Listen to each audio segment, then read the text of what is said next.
ai mi mong hi i phat lo naw hi i pi ham ta hi le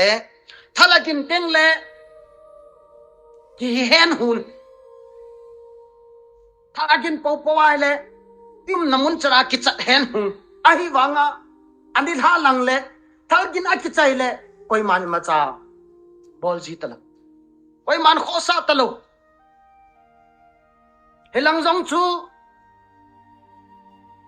igamu ngai lut na zala hichlanga golnum ho jong inga pharu ta chu ai wanga golnum bolding ki chu kit na layu to ajang ya na betao war kam hung nai kitta war kam hung nai kitta hi cha hi ngol lai taw wa hi ngol kit deu ingol lai taw le hung thi kit deu min hung tha kit ama jong thanom lo hello piu chu world cup kiti ho ai lo le sport kiti ho chu gal mi te jong a thanom lo hi po ve ai wanga gal nei ka hi ve ti a ke se over koi ma chi ho a ki chim lo pi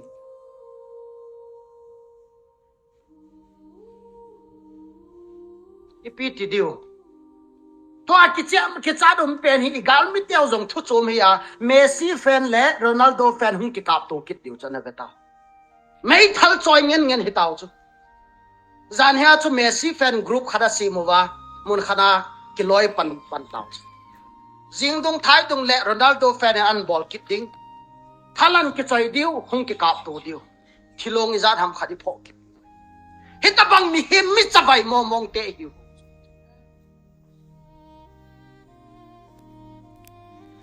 ama ho e he pha jong hello sung siki e pe diu hi jong hello asuma langan thana na party na bol na diu hi chibi anakila over itiu hi jong le kho lo lai ding ama ho ni het phau jong hilo ama ho ding ai kinel wai kina wa mun tina za cha do mau me an bol na lai diu e thal choi ho e ho lang se agat di gal mi te ka mo le kha thei lo di e ho lang kha ting la tho pa jan na ki kap ki he chi hi inat naw he chi inat naw he zia chu e gal ten e kim vel ta wa e ho world cup thuai boi na lai diu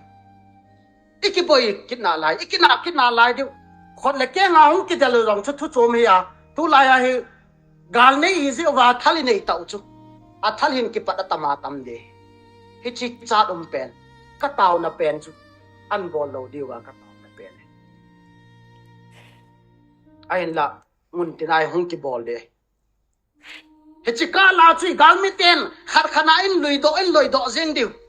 gam sa hon e pha a cha na zan le khat khana ho do banga khu in ho do jeng diu khuwa ban na hung chal jeng diu e ho langa sports a ki bui gam diu e pi ti diu tam tunia ka sei do nom pen le ka vai ha nom pen hi pi ham itia le mabani chal be theina di wa hi Israel ten galan nei pat wa chu Israel Prime Minister pa Netanyahu chapa yong chu America ko na Israel azut lo gal boldinga akhuti ai le e hon zong family khana pasal izan umo hi chola chu khat be sol pha doi talo ham I tabangin pi chamna sei jong lew het igal mi ten chamna bol di lo di azi chu I hi naw het wa e noi si wal be se ta chu ama oi tha chi mi ding he ti chu mi o sin he do ta chu aung tha diu e khoi hung bulu diu nu naw chapanga tha diu chi zo teng le e hoi ho ki that da na e ngo ki diu I ma cha le ki sei thei lo government in ama hola mo ki thade ta sei hoi le ki chai ji koi ma e don di lo government lo center force e pan pd lo e hole hoi ki pan hu pha do ta chu e hole hoi ki pat pha do ta sport so angol phad hi tapoi thil dang dang angol phad hi tapoi tu hi ihin na diwa survival na ding bo se chu gal ka kamutin gal mi te ka thaduti ti lo pi chu ihin do na diwa ikiven ngai chu tu chanai ichi pi hi kiven hia ai wanga ikiven na ka lawa min khat khana ei lui mang mang zim khoti ai le e ho jong chun kiven se in upai om tapoi attack zong ball phade hi tai ki chu i het hi chi bowling a chun zan hi thu so chung chang a chan na satan mi pin thing no a ho ai sam sao ho ai lawa la vi ho aki oi mo zan ha chun mi khanen an suin thil khana so po wale te ho nei ngo win ai le volunteer ding ki pe do ding la nom po win izan ham khana hong ki pe do win hello phata mu lo le duty post ada thangap chawin ain khwa thinga ma hong la kha chawm pon galam tan tv na chapaw la nei pe do povin a kham ngen man thelo ngen hong lut ho tu hin ka mu vini pidinga nei ngo ham ki cho sei oi adi zong adi e ama ho se ngo wa i cha teu kha chai pe lo pi hila tunin laya to ho si zong ke wang kain sunga dingin ama hi gala ding kape do be ti umuwa zong le khat le ni kalwal hi lo akoti ai le piding ai phun ham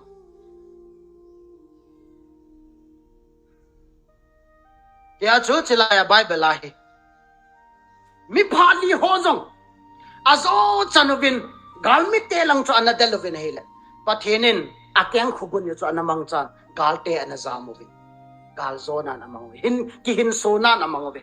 gal wang cho bonin athat po ve ahi wangin ki hin sona namang ve tune azong ki hin sona di wa chu hi chu ngai ta chu ami zo se apang thei chani pan ngai ta chu hi chu ti lovin e gal me te wang mo nga ta lo di wai